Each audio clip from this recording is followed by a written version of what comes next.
In cities around the world, big metallic orbs are scanning people's eyeballs and handing out a new cryptocurrency as a reward. From New York to Tokyo, these scanning stations look like a scene out of a sci-fi movie, one where humans trade their personal biometric data for the right to participate in a new kind of modern economy. This is Worldcoin. Hey there guys, and thank you for tuning back to the channel. On this one, we're going to be exploring a new controversial project that's been making headlines around the world. I'm talking about Worldcoin. So what exactly is Worldcoin?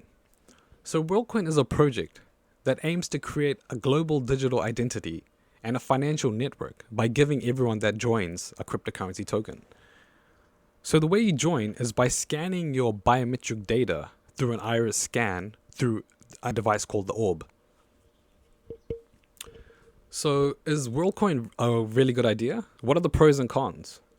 And what are the future implications of handing over our biometric data to a company? In this video, we will answer these few questions. We'll also be talking about how you can get free money. Yeah, you heard it right, free money. That'll be coming in later in the video. And by looking at future implications, I've broken this down into 3 main points. The first point, how Worldcoin works, why Worldcoin matters, and what are the challenges and risks Worldcoin faces and the future of the space. So stay tuned as we dive right in. So how exactly does it work? At the core of this project is a device called the orb. It's a spherical scanner device which is used to capture the iris of the user and convert this iris pattern into a unique identification code called iris code. This is then stored on the decentralized blockchain network, which serves as the ledger for all verified documents for each individual which participates on the network. The blockchain network also supports its own cryptocurrency token called World, which can be used to access various online functions which are emerging in the Web3 space. The idea is sort of to create a universal, inclusive system that will give everyone on the planet a digital identity and a share of the digital global economy. So why Worldcoin matters? It matters because one of its main goals is to provide a basic universal income.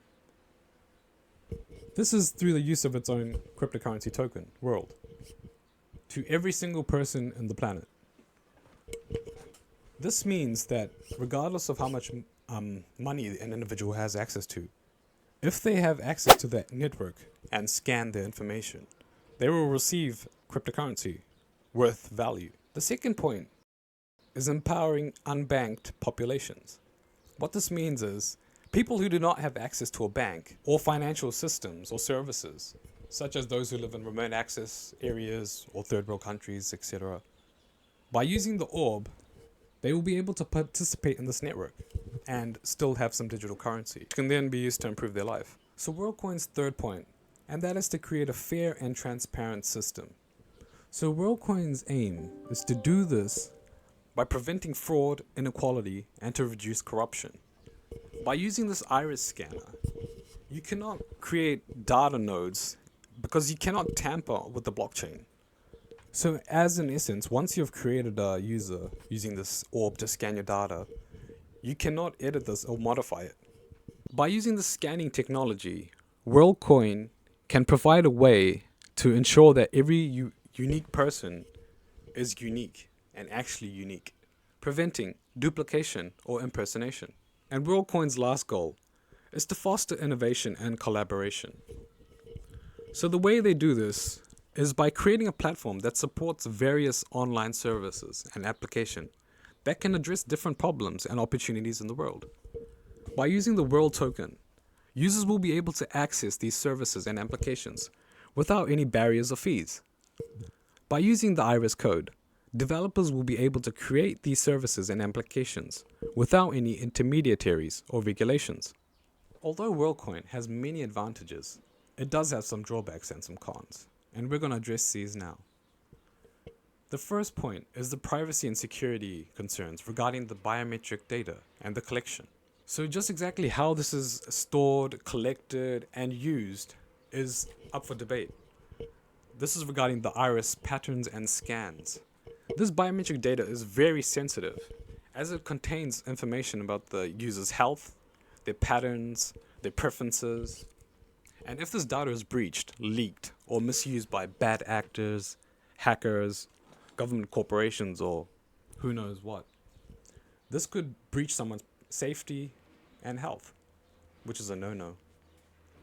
The vulnerability and scalability of the blockchain network. Worldcoin also relies on the blockchain network to store and verify identities and transactions. However, the blockchain technology is not immune to attacks or manipulation that could disrupt or corrupt the system.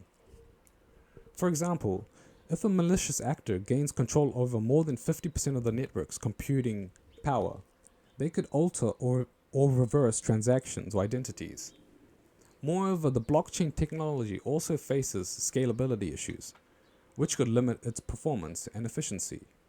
For example, if the number of users or transactions increases rapidly, the network could become congested or slow.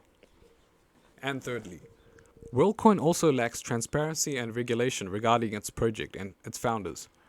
The project is led by a team of entrepreneurs and engineers and investors who have significant influence and power over the network's design, governance, and distribution. However, there is little accountability or general knowledge about their backgrounds, motivations, intentions, or actions. Moreover, there is no clear legal regulatory framework that oversees or controls the project's operations or outcomes. So that space is up for debate as well, because there's not much there, which is concerning at best. If you're still with us, consider liking and hitting that subscribe. It really helps the channel out. And lastly, the social, economic, and political impacts by creating a new global currency and its token. So Worldcoin possesses a vast amount of social, economic, and political impacts that could challenge or threaten the existing institutions, norms, and their values. By creating a new global currency and identification system, Worldcoin could affect the sovereignty, stability, and security of nations and regions that have their own currencies and identities. By creating a revolutionary and disruptive system, Worldcoin could also affect the interests, power, and influence of various actors and stakeholders that have their own agendas and goals. So now we're at the most important part of the video, how to get the free money from Worldcoin. To do this, you just need to simply follow a few steps. So first and foremost, head on over to your app store and download the World app. After this, you need to add in your credentials, your wallet, and whatnot to access this World token and other digital currencies. Second step, find the orb near you. Find this spherical orb, which will then allow you to scan your iris and upload your data to the decentralized blockchain. After you've done this step, you should then receive your free World tokens. This World token should be deposited to your wallet after you've connected it to the World app in the previous steps. The amount of World tokens you receive depends on how many people have scanned before you. So the more people that scan, the more you get. And lastly, you can use your World token to access various online services and variation applications which are emerging in the Web3 space. So this involves social media, e-commerce, education, and healthcare, just to name a few, which is really good to see. If you had any issues, drop a comment below and I'll be happy to help you out. Consider liking and hitting that subscribe. It really helps the channel algorithm out. So there you go, guys. That's a wrap on Worldcoin. Although there are many pros that come with having a global digital financial income, there are many setbacks and drawbacks which come around the biometric data. This regards the collection, the retrieval, and the storage and maintenance of this data. With bad actors and CEOs in the mix, we don't know what is going to happen with this data and who it's going to be sold to. There's a privacy concern, because at the end of the day, I don't want us to turn into another Black Mirror episode, where we're turned into a dystopian society based on the ranking of where we sit on the social chain. And that's what I'm afraid of. Until next time, see ya.